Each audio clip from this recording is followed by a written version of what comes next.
यह इंसानी शरीर कुदरत का करिश्मा है, लेकिन बीमारी और नुकसान से अछूता नहीं है। जब हमारे अंग फेल हो जाते हैं तो हमारी जिंदगी खतरे में पड़ जाती है। अंग प्रत्यारोपण एक उम्मीद की किरण बनकर आया है, लेकिन अंगों की मांग आपूर्ति से कहीं ज्यादा है। इस कमी की वजह से बहुत लंबा इंतजार और दुख की बात है कि जान तक चली जाती है। एक ऐसे समाधान की जरूरत जो टिकाऊ हो और सभी के लिए उपलब्ध हो। आर्टिफिशियल अंग इस चुनौती से निपटने के लिए एक साहसिक कदम है।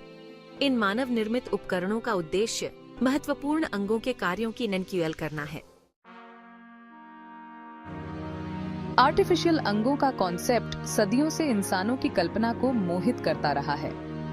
शुरुआती कोशिशें, हालांकि प्राथमिक थीं, ने आधुनिक प्रगति की नींव रखी।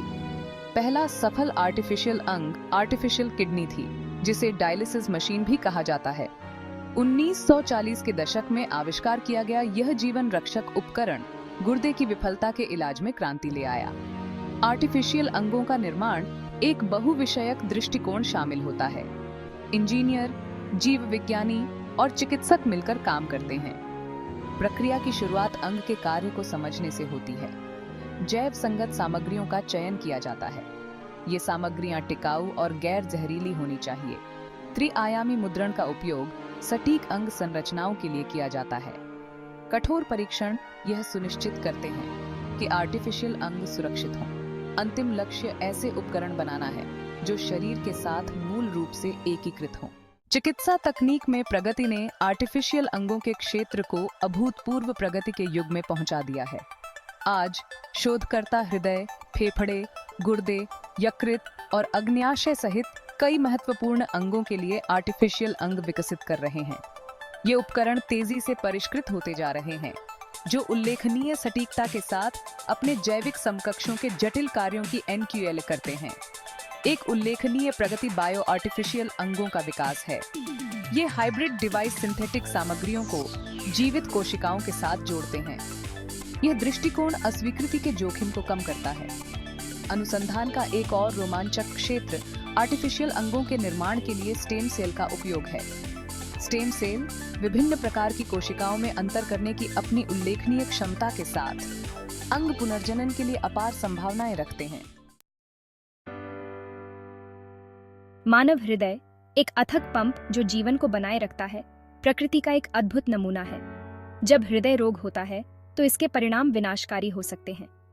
आर्टिफिशियल हार्ट, जिसे वेंट्रिकुलर असिस्ट डिवाइस या वीएडी के रूप में भी जाना जाता है, अंतिम चरण के हृदय विफलता वाले रोगियों के लिए एक जीवन रक्षक हस्तक्षेप के रूप में उभरे हैं।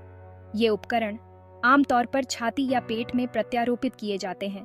पूरे शरीर में रक्त पंप करने में विफल हृदय की सहायता करते हैं। शुरुआती आर्टिफिशियल हार्ट भारी थे और जटिलताओं से ग्रस्त थे। हालांकि आधुनिक वीएडी छोटे, अधिक टिकाऊ और लंबे समय तक उपयोग के लिए डिजाइन किए गए हैं। इनमें एक पंप, एक प्रवेशनी और एक बाहरी प्रणाली होती है जो डिवाइस को शक्ति प्रदान करती है। छाती में प्रत्यारोपित पंप क्षतिग्रस्त वेंट्रिकल के पंपिंग कार्य को संभाल लेता है, जबकि प्रवेशनी पंप को हृदय और महाधमनी से जोड़ता है। आर्टिफिशियल हार्ट ने अनगिनत हृदय विफलता रोगियों के जीवन को बदल दिया है। वे प्रत्यारोपण के लिए एक सेतु प्रदान करते हैं, जिससे रोगियों को डोनर हार्ट की प्रतीक्षा करते हुए स्वस्थ जीवन जीने की अनुमति मिलती है। कुछ मामलों में आर्टिफिशियल हार्ट एक स्थायी समाधान के रूप में काम कर सकते हैं, जिससे मरीजों को वर्षों तक जीवन जीने में मदद मिलती है। Section 5, breeding easy artificial lungs.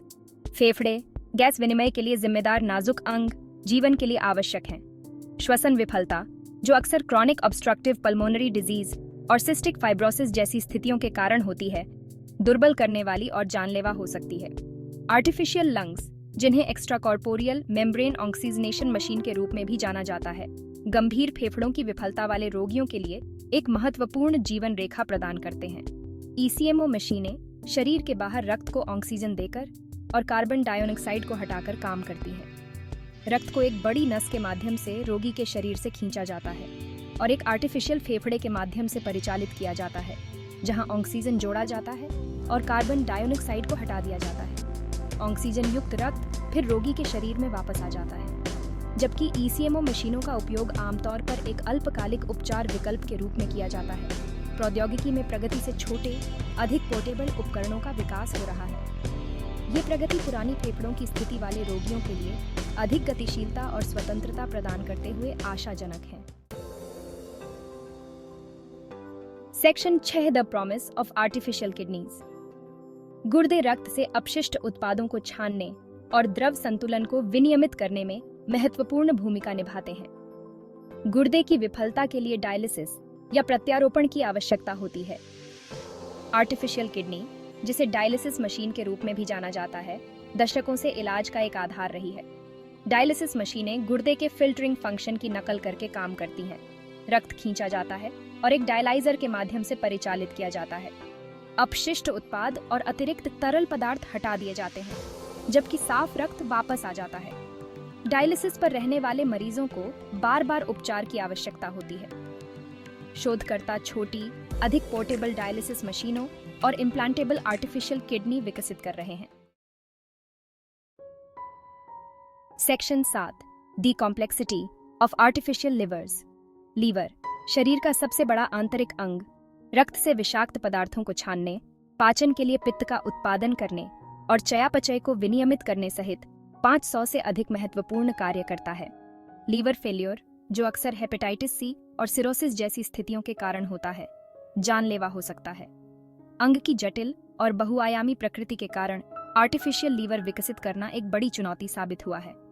अन्य ऑर्गनों के विपरीत लीवर को पूरी तरह से एक ही उपकरण से नहीं बदला जा सकता है। वर्तमान आर्टिफिशियल लीवर सिस्टम, जिन्हें बायो आर्टिफिशियल लीवर के रूप में जाना जाता है, का उद्देश्य विफल लीवर को अस्थायी सहायता प्रदान करना है, जिससे पुनर्जनन या प्रत्यारोपण के लिए समय मिल सके। इन प्रणालियों में आमतौर पर एक बायोरिएक्टर होता है, जिसमें लीवर की कोशिकाएं होती हैं, जो अक्सर जानवरों से प्राप्त होती हैं, और रोगी के रक्त को बायोरिएक्टर के माध्यम से परिचालित करने के लिए एक प्रणाली होती है। जबकि नैदानिक परीक्षणों में बायो आर्टिफिशियल लीवर ने आशाजनक परिणाम दिखाए हैं, वे अभी भी विकास के प्रायोगिक चरणों में हैं। शोधकर्ता नए दृष्टिकोणों की खोज कर रहे हैं, जैसे कि कार्यात्मक यकृत ऊतक को इंजीनियर करने के लिए स्टेम सेल का उपयोग करना और छोटे लीवर उपकरणों का विकास करना, जिन्हें शरीर में प्रत्यारोपित किया जा सके। Section 8 ethical considerations and challenges. Artificial ऑर्गनों का विकास और उपयोग महत्वपूर्ण नैतिक विचारों को जन्म देता है, जिन्हें सावधानीपूर्वक संबोधित किया जाना चाहिए। एक प्रमुख चिंता इन जीवन रक्षक उपकरणों का आवंटन है, खासकर प्रत्यारोपण के लिए ऑर्गनों की सीमित उपलब्धता को देखते हुए। क्या आर्टिफिशियल ऑर्गनों को चिकित्सा आवश्यकता, सामाजिक आर्थिक स्थिति या अन्य मानदंडों के आधार पर आवंटित किया जाना चाहिए? एक और नैतिक विचार मौजूदा स्वास्थ्य असमानताओं को बढ़ाने के लिए आर्टिफिशियल ऑर्गनों की क्षमता है। कई उन्नत चिकित्सा तकनीकों की तरह आर्टिफिशियल ऑर्गनों तक पहुंच लागत, बीमा कवरेज और भौगोलिक स्थिति जैसे कारकों से प्रभावित हो सकती है। स्वास्थ्य परिणामों में अंतर को और अधिक व्यापक होने से रोकने के लिए इन जीवन रक्षक उपकरणों तक समान पहुंच सुनिश्चित करना महत्वपूर्ण है। मानव विकास और पहचान पर आर्टिफिशियल ऑर्गनों के दीर्घकालिक निहितार्थों पर भी सावधानीपूर्वक विचार करने की आवश्यकता है। जैसे जैसे ये उपकरण अधिक परिष्कृत होते जाते हैं और हमारे शरीर में एकीकृत होते हैं, वे मानव होने का क्या अर्थ है, इस बारे में हमारी समझ को चुनौती दे सकते हैं। इन जटिल मुद्दों को नेविगेट करने के लिए वैज्ञानिकों, नैतिकतावादियों, नीति निर्माताओं और जनता के बीच खुला और निरंतर संवाद आवश्यक है। Section 9 the future of artificial organs. Artificial अंगों का भविष्य संभावनाओं से भरा है।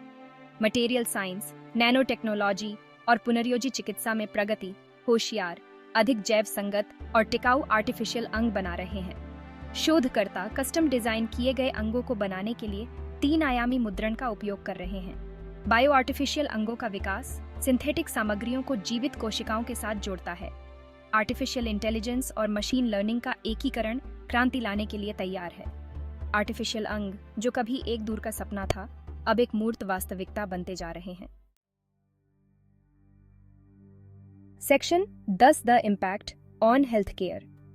आर्टिफिशियल ऑर्गनों को व्यापक रूप से अपनाने से स्वास्थ्य सेवा में क्रांति लाने की क्षमता है, जैसा कि हम जानते हैं। अंग प्रत्यारोपण के लिए एक व्यवहार्य विकल्प प्रदान करके आर्टिफिशियल अंग की कमी के संकट को कम कर सकते हैं, जीवन रक्षक उपचार के लिए प्रतीक्षा समय को कम कर सकते हैं और रोगी के परिणामों में सुधार कर सकते हैं। आर्टिफिशियल ऑर्गनों के आर्थिक निहितार्थ भी महत्वपूर्ण हैं। जबकि आर्टिफिशियल ऑर्गनों के विकास और आरोपण की प्रारंभिक लागत अधिक हो सकती है, वे अंततः डायलिसिस और इम्यूनोस्प्रेसिव दवाओं जैसे महंगे और चल रहे उपचारों की आवश्यकता को कम करके लंबे समय में लागत बचत कर सकते हैं। आर्टिफिशियल ऑर्गनों का प्रभाव व्यक्तिगत रोगी से परे है। लाखों लोगों के स्वास्थ्य और कल्याण में सुधार करके आर्टिफिशियल अंग उत्पादकता को बढ़ावा दे सकते हैं, स्वास्थ्य सेवा लागत को कम कर सकते हैं और दुनिया भर के समाजों के लिए जीवन की समग्र गुणवत्ता को बढ़ा सकते हैं। Section 11 conclusion, a new era of hope. Artificial ऑर्गनों की तलाश मानवीय सरलता और हमारे भौतिक शरीर की सीमाओं को पार करने के हमारे अटूट दृढ़ संकल्प का प्रमाण है। डायलिसिस के शुरुआती दिनों से लेकर आज के अत्याधुनिक बायो आर्टिफिशियल ऑर्गनों तक हमने अपने महत्वपूर्ण ऑर्गनों के जटिल कार्यों की नकल और प्रतिस्थापन करने की अपनी क्षमता में उल्लेखनीय प्रगति की है। जैसा कि हम चिकित्सा में एक नए युग के शिखर पर खड़े हैं, आर्टिफिशियल ऑर्गनों का भविष्य आशा और चुनौतियों दोनों से भरा है। नवाचार को अपनाकर, सहयोग को बढ़ावा देकर और विचारशील नैतिक विचारों में संलग्न होकर हम दुखों को कम करने, जीवन का विस्तार करने और सभी के लिए एक स्वस्थ भविष्य बनाने के लिए आर्टिफिशियल ऑर्गनों की परिवर्तनकारी शक्ति का उपयोग कर सकते हैं।